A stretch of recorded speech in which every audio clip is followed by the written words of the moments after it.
Assalamualaikum warahmatullahi wabarakatuh. Salam sejahtera bagi kita semua. Shalom, Om Swastiastu, Namo Buddhaya, dan salam kebajikan. Di sini kami dari kelompok 2 ingin mempresentasikan materi mengenai konsep hutang dan ekuitas.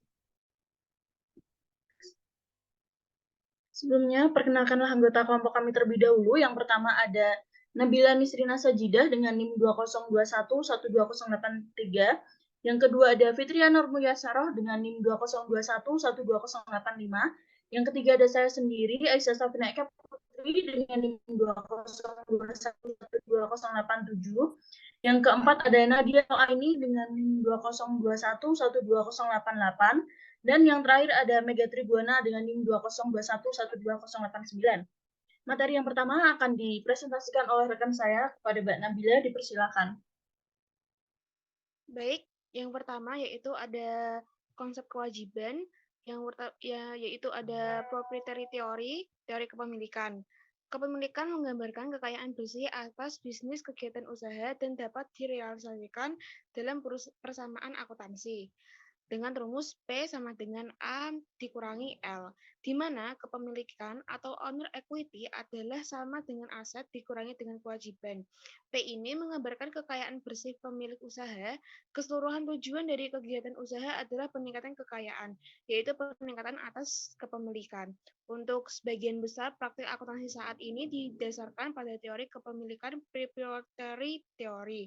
Dividen lebih dianggap sebagai pembagian keuntungan daripada beban karena dibayarkan kepada pemilik.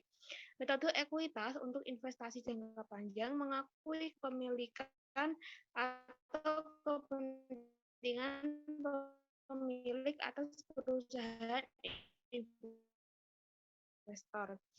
Sudut pandang period pada satu waktu ketika bentuk usaha atau bisnis masih relatif kecil dan terutama untuk kepemilikan dan kemitraan. Namun, seiring dengan munculnya perusahaan besar ini, teori ini telah terbukti tidak memadai untuk dijadikan sebagai dasar untuk menjelaskan akuntansi perusahaan.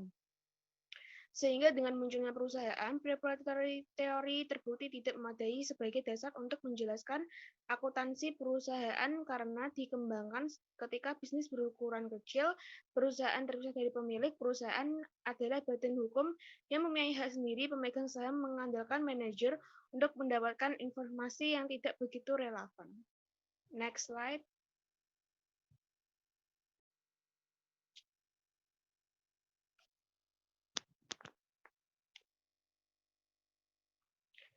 Selanjutnya yaitu ada pengertian kewajiban. FASB mendefinisikan kewajiban dalam kerangka konseptualnya sebagai berikut.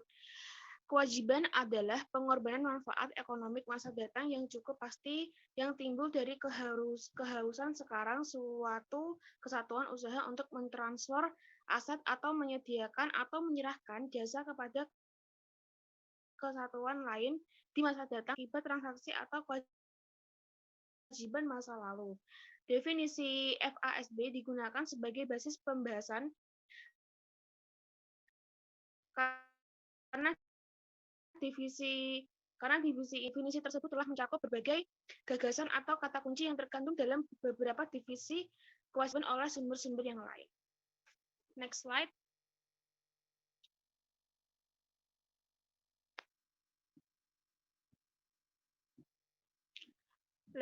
Dari berbagai variasi di atas itu, secara umum dapat dikatakan bahwa kewajiban mempunyai 3 karakteristik utama. Yang pertama yaitu pengorbanan manfaat ekonomi masa datang, yang kedua yaitu keharusan sekarang untuk mentransfer aset, dan yang ketiga yaitu timbul akibat transaksi masa lalu. Next slide. Berdasarkan pengertian liabilitas dalam PSAK 57, agar lebih mudah dipahami, liabilitas memiliki karakteristik sebagai berikut. Yang pertama, yaitu kewajiban adalah hasil dari transaksi di masa lalu yang menimbulkan tanggung jawab. Yang kedua, yaitu kewajiban merupakan bentuk pinjaman dari perorangan atau lembaga yang diperuntukkan sebagai alat untuk meningkatkan pendapatan. Yang ketiga yaitu kewajiban harus diselesaikan dengan cara mentransfer sejumlah aset, baik berupa layanan atau lainnya. Yang terakhir, yaitu kewajiban memiliki konsekuensi dan kewajiban, di mana salah satu pihak tidak menyelesaikan tugasnya. Materi selanjutnya akan disampaikan oleh teman saya.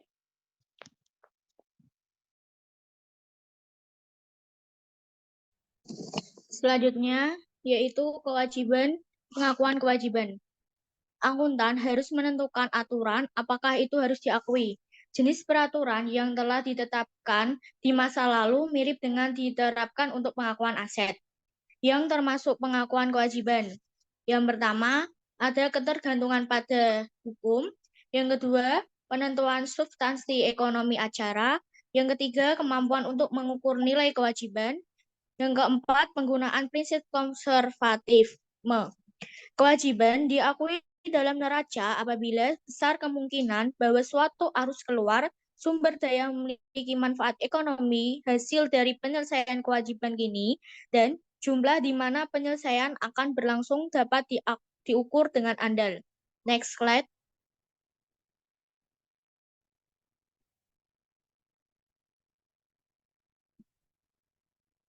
Selanjutnya ada kerangka IASB. Kerangka IASB memberikan panduan dalam kaitannya dengan pengakuan neraca dan laporan laba rugi.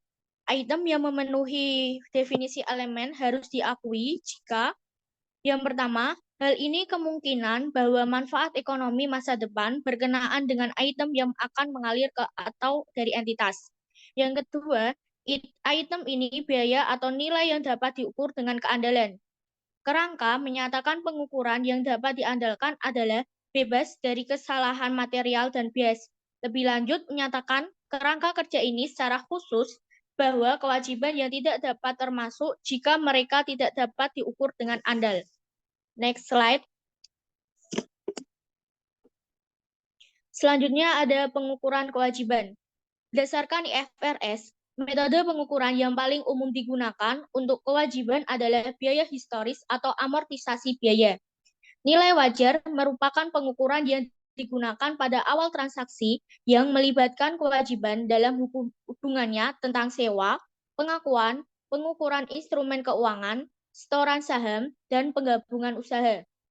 Dengan demikian, kewajiban yang timbul dalam sewa pembiayaan diakui pada awal berdasarkan nilai wajar sewa atau nilai kini dari pembayaran sewa minimum. Jika lebih rendah di tahun-tahun berikutnya, pengukuran jumlah kewajiban berdasarkan metode amortisasi biaya, yaitu biaya dari kewajiban awal disesuaikan secara tahunan untuk mencerminkan estimasi nilai saat ini. Saldo kewajiban berdasarkan metode amortisasi tingkat bunga efektif. Selanjutnya akan dibahas oleh teman saya. Ya, kita akan membahas mengenai jenis-jenis liabilitas. Jenis-jenis liabilitas dibagi menjadi 3 berdasarkan jangka waktu pembayarannya. Yang pertama ada liabilitas jangka pendek, yang kedua ada liabilitas jangka panjang, dan yang terakhir ada liabilitas kontingensi. Next slide. Selanjutnya kita akan bahas satu persatu dari beberapa kewajiban yang sudah saya sebutkan tadi. Yang pertama yaitu kewajiban jangka pendek. Kewajiban jangka pendek adalah kewajiban yang jatuh tempo pembayarannya kurang dari 1 tahun. Di neraca, kewajiban lancar dicatat terpisah dengan kewajiban tidak lancar. Contoh liabilitas lancar, yang pertama yaitu ada utang dagang. Utang dagang merupakan liabilitas yang berasal dari transaksi pembelian barang atau jasa untuk dijual. Yang kedua ada utang wesel, yaitu kewajiban berbunga dengan jaminan tertentu. Yang ketiga ada utang biaya, yaitu kewajiban atas beban perusahaan yang belum dibayarkan secara tunai. Yang keempat ada utang pajak, yaitu kewajiban atas pajak yang belum disetorkan kepada pemerintah. Yang kelima ada pendapatan dibayar di muka, yaitu kewajiban yang muncul karena pembayaran sudah diterima oleh perusahaan, namun pekerjaannya belum diselesaikan kepada pelanggan. Dan yang terakhir yaitu utang dividen, yaitu kewajiban perusahaan yang harus dibayar kepada para pemegang saham. Next slide.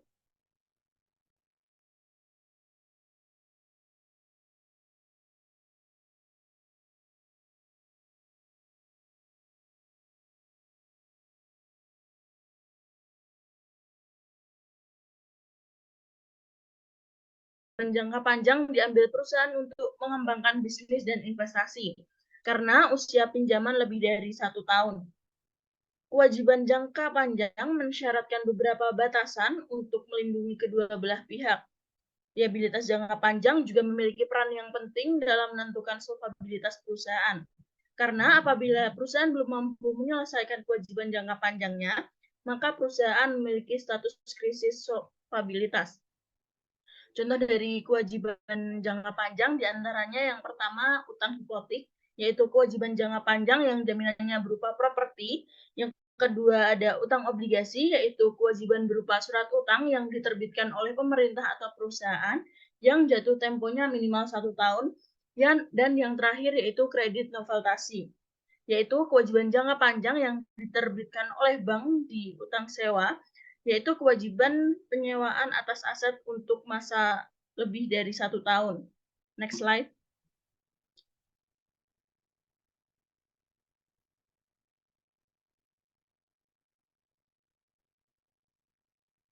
Liabilitas yang terakhir yaitu ada liabilitas kontingensi.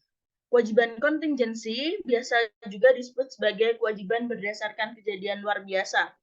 Kewajiban kontingensi berpotensi timbul karena peristiwa di masa lalu, namun belum pasti akan muncul sebagai kewajiban. Kewajiban ini tidak sepenuhnya berada di dalam kendali perusahaan. Namun di akuntansi, kewajiban kontingensi tidak dicatat dalam laporan keuangan, namun hanya dicatat sebagai catatan tambahan di bagian lampiran.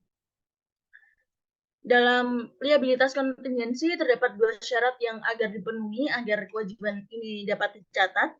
Yang pertama yaitu kewajiban sangat mungkin terjadi atau kekayaan perusahaan telah digunakan atau telah dikorbankan. Yang kedua, kewajiban itu dapat diukur secara terpercaya. Contoh dari kewajiban kontingensi yaitu yang pertama gugatan terhadap kerusakan produk, yang kedua garansi pembelian, dan yang terakhir tuntutan ke pengadilan. Next slide.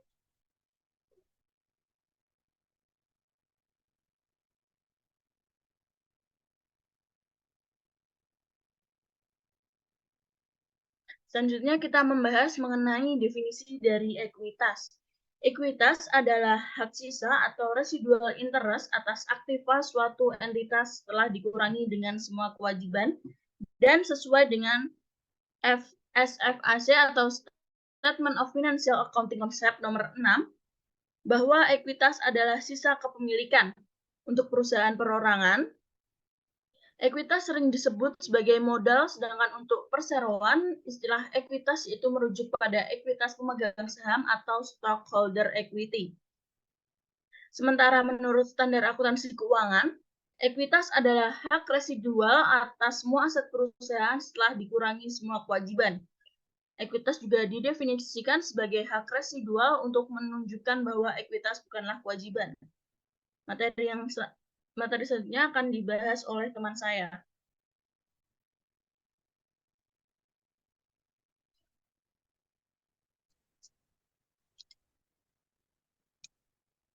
Ekuitas sama dengan aktiva bersih.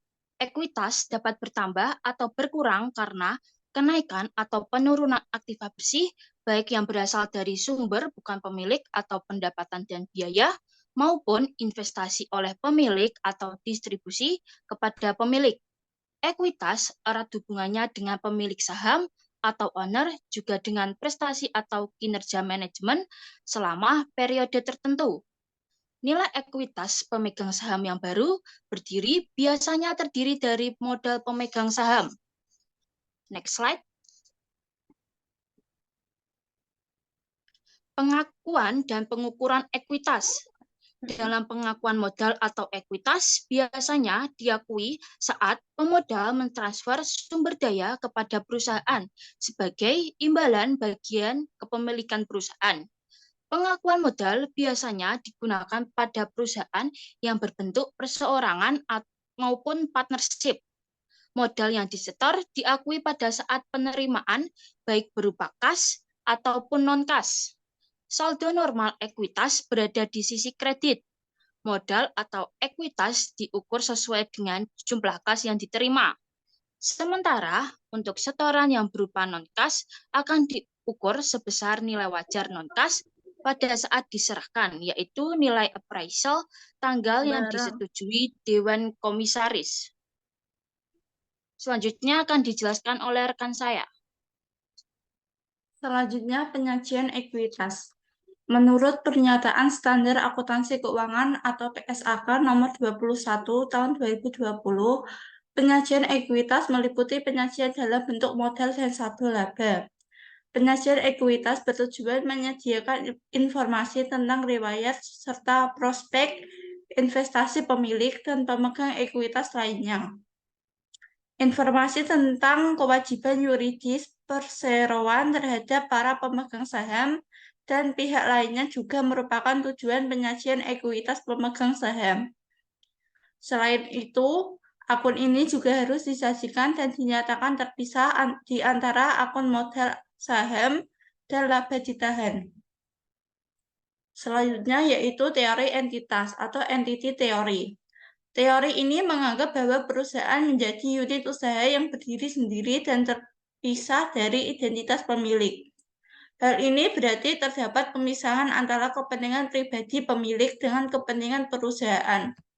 Teori entitas didasarkan atas persamaan akuntansi, yaitu aktiva sama dengan hutang ditambah modal atau aktiva sama dengan modal dalam kurung hutang ditambah modal pemilik. Baik, sekian presentasi dari kelompok kami. Kurang lebihnya kami mohon maaf. Wassalamualaikum warahmatullahi wabarakatuh.